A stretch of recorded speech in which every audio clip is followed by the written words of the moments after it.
Eu quero que as pessoas ouçam minhas opiniões, né? E também essa questão que eu acho que está cada vez mais evidente do apodrecimento do debate público, né?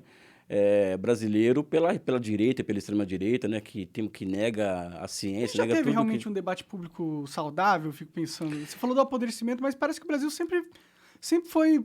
Sabe aquela cena de cantina do colégio que todo mundo fica jogando comida uma na outra? O cenário político parece um negócio assim, entendeu? Eu acho que não. Se você for pegar, por exemplo, a Revolução de 30 no Brasil, quando Getúlio Vargas chega ao poder, que o Brasil ele era um país que até a Revolução de 30 era um país, ou seja, que existia uma nuvem que pairava sobre a sociedade brasileira de que o Brasil era um país que não ia dar certo, por causa que o país que é um país que é mestiço, ou seja, um país fadado ao fracasso. A Revolução de 30 ela traz um sopro de esperança ao Brasil, tanto é que de 30 até 80, por exemplo, o debate social brasileiro, ou seja, o debate sobre o futuro do Brasil, o debate sobre o passado do Brasil era riquíssimo. As polêmicas eram de alto nível, sabe? Você pega O que rolava, assim, qual era a discussão do momento naquela época? qual o caminho que o Brasil deveria seguir, ou seja, se o país tinha que ser um país nós tínhamos que seguir o caminho da industrialização, ou tínhamos que ser um país agrário, se o Brasil teve feudalismo, se não teve feudalismo, ou seja, era uma discussão no nível de abstração que, ao fim e ao cabo, né, se você conseguir encontrar soluções ao Brasil, com uma característica naquela época, né, a direita e a esquerda, né, a maioria tinha, vamos dizer assim, um profundo, vamos dizer assim, uma profunda admiração pelo Brasil, né, e uma fé no futuro do Brasil. Tinha um nacionalismo forte, Não, né? um nacionalismo, exatamente isso. O Getúlio queria um pouco, em certa medida, isso. Né? Com a década de 80, com a contra-revolução neoliberal na década de 90, eu acho que o Brasil, ele, na década de 90, ele volta à década de 20, ou seja, o debate público brasileiro passa a voltar a ser aquela coisa que o Brasil não presta, o nosso passado é ruim, o nosso futuro é um país sem futuro, nós temos que nos adaptar aos novos tempos, que é a globalização, ou seja, se adaptar a isso entrar nesse jogo de forma subalterna ao poder norte-americano. É o que tá acontecendo. Né? Não, e a década de 90, vem os anos 2000... Ele estava certo. Não. Ele é certo na previsão. Não, vem os anos 2000, eu acredito que o debate público melhora, porque da década dos anos 2000, 2002, 2010, 2011, o Brasil passou-se a ter uma discussão sobre o futuro do país de uma forma mais séria, né? E depois do ano 2010, 2011, 2012, 2013, acredito que o Brasil afunda, o debate público afunda ao ponto de surgir, assim, abertamente o charlatanismo aberto, assim, ou seja, você não vê mais grandes intelectuais discutindo no Brasil. Você vê pessoas hoje no Instagram, por exemplo, fazendo history de 10 linhas, ganhando 50 mil likes, por exemplo, e essa pessoa vai levar essa opinião de 10 linhas lá para frente, isso vira opinião, né? E opinião como se diz, cristalizada na sociedade, né? E o contrário daquilo, é professor de federal, né? Não pode levar esse cara a sério. Né? Ou seja, eu acho que Entendi. Ou seja, é professor de federal. Você está dando muito valor a qualquer pessoa sem se importar com as credenciais, e as credenciais são desvalorizadas. Não é uma questão de credencial, porque eu não sou academicista, eu estou na universidade, sabe? Não é isso. A questão que eu tenho colocado onde me perguntam é de que ser intelectual, ou seja, eu ser uma pessoa voltada para a produção de ciência e de conhecimento é tarefa de uma vida. Ah, sim. Sabe, não é uma coisa que... Pra se aprofundar realmente em qualquer coisa. Eu acordo, eu tenho toda uma rotina particular, assim como outros colegas meus, como o André Roncalha e o Wallace Moreira, que são do Conexão Xangai, que é o canal que é o programa que nós temos na internet de maior público, né? Já entre no canal do André Roncalha e curtam esse canal que é o nosso do Conexão Xangai. Vocês falam sobre China lá? Não, o Conexão Xangai, abrindo parênteses aqui no que eu estava falando, o Conexão Xangai ele é um programa em que nós somos o contraponto ao Manhattan Connection, né? Que é aquele pessoal que fica lá os liberais lá. Eu não manjo muito. Né? É um pessoal liberal e tal. Tipo a maioria das pessoas que vem aqui falar. Tá legal, os caras tipo MBL, assim. É isso, MBL só com 50 anos de idade, 60 anos de idade. Entendi. Interessante, eu não sabia, não conhecia esses Então, caras. eles são esses... E nós temos o Conexão Xangai, né? Porque a China, em certa medida, ela é o contraponto a toda essa visão de que, olha, para o país dar certo, não tem que ter Estado, o Estado tem que ser mínimo. Tem que diminuir o tamanho do Estado, o mercado tem que dar o rumo nas coisas, né? Mas só para terminar essa questão, ou seja, o que acontece hoje no Brasil é que uma pessoa com 800 mil seguidores no Instagram, por exemplo, faz um post com 10 linhas, dizendo que fascismo e comunismo é a mesma coisa, é que isso vai virando uma onda, assim, vai virando uma... Em que Fica um emborrecimento geral do conhecimento médio. Exatamente. Eu não sou academicista. Eu acho que a pessoa não precisa ter um título de doutor para ter conhecimento. Uhum. Agora, menosprezar, por exemplo, a necessidade de que você tem que trabalhar com método científico, de que você tem que trabalhar com método, com episteme, com uma série de elementos que vão te condicionar a te entregar um resultado cientificamente comprovado, a partir da história principalmente, eu acho que isso é o mínimo que se espera para quem forma opinião. Uhum. Não o que nós vemos hoje no Brasil, né? Mas você não acha que tem uma parada da ciência que é foda também? Porque as pessoas usam essa tenda, né? O mestre ciência, para validar opiniões que não são realmente científicas. Tipo, eles pegam estudos que foram feitos com uma metodologia porca e aí ficam usando o nome da ciência para embasar uma ideia que, na verdade, não é realmente real, assim. Porque eu entendo que a ciência é importante, eu adoro ciência, eu adoro ver o James Webb, as paradas, reator de fusão que a China tá fazendo, caralho. Acho muito, muito louco isso, os estudos e tudo mais. Mas eu vejo muitas pessoas usando a ciência como propaganda também, né? Eu acho que isso acontece também, ou não?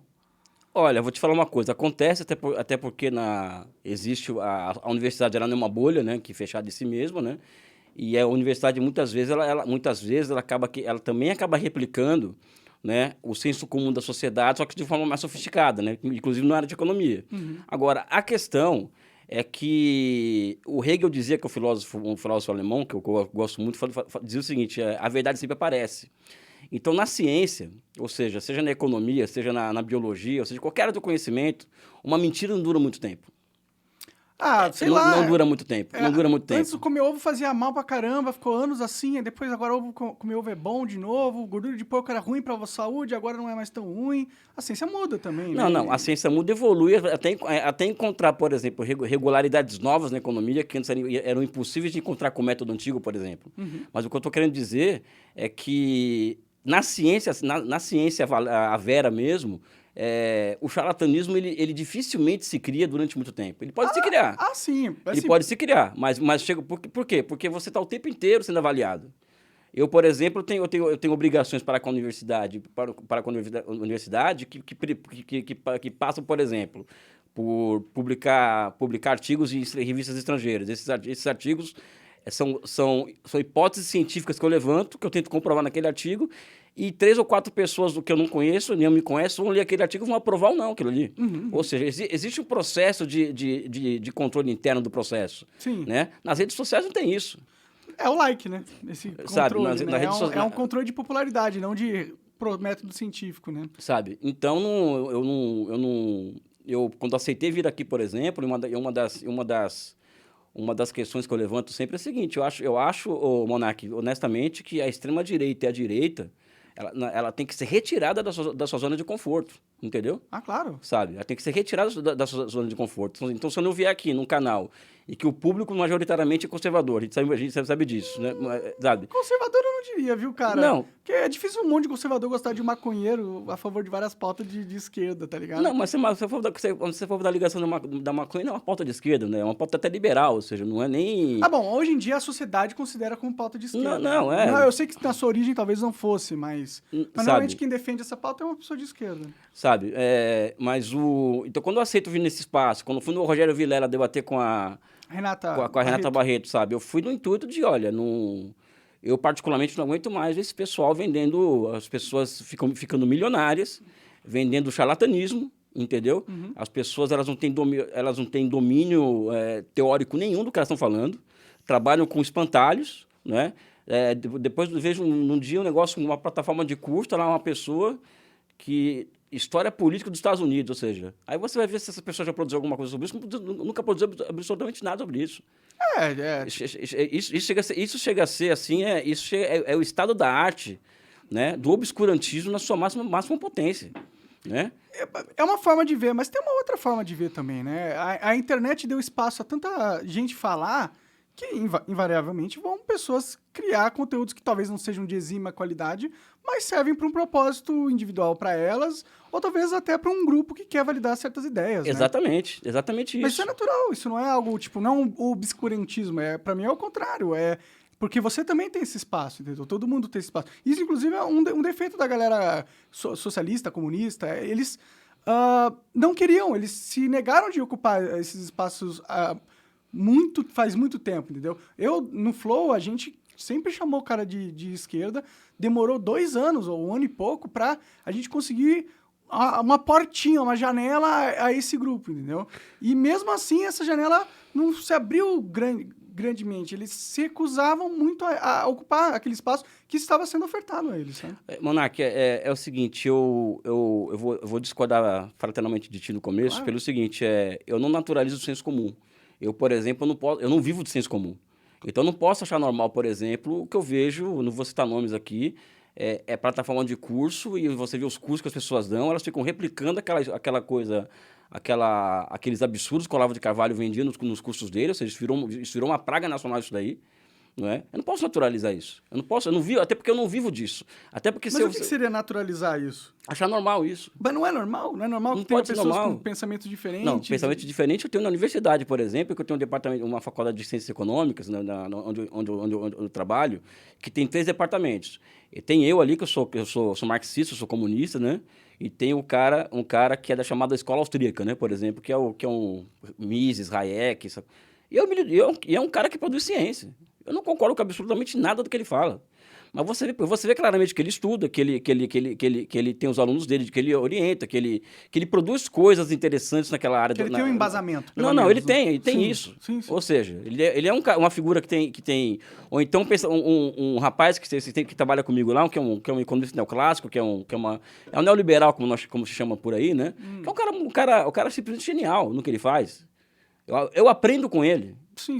Ou seja, eu não tenho mente fechada, entendeu? Eu não acho que... Para mim, eu não tenho problema com isso, entendeu? Então, uma coisa é esse tipo de cara que pensa diferente de mim, mas você percebe que ele... Tem um embasamento. Agora, o que nós estamos vendo hoje no Brasil, entendeu? Então, acho que foi isso que me levou a aceitar o convite do Rogério Vilela para aquele... Aliás, mando um abraço para ele, né?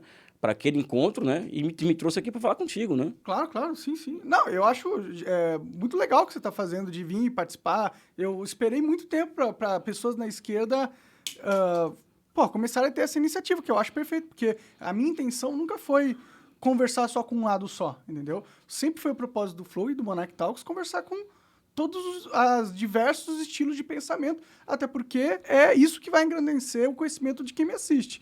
Eu não quero ficar...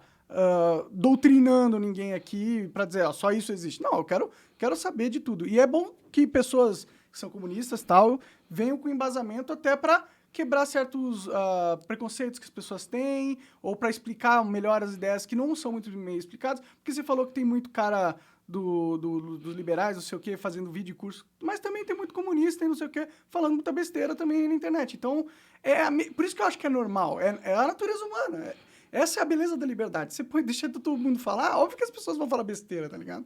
Mas o problema não é deixar todo mundo falar. O problema é as pessoas que sabem, como você, não ocuparem os espaços, ficarem reclusos dentro da academia, o que é um defeito da academia hoje em dia. Eles não querem ocupar a internet.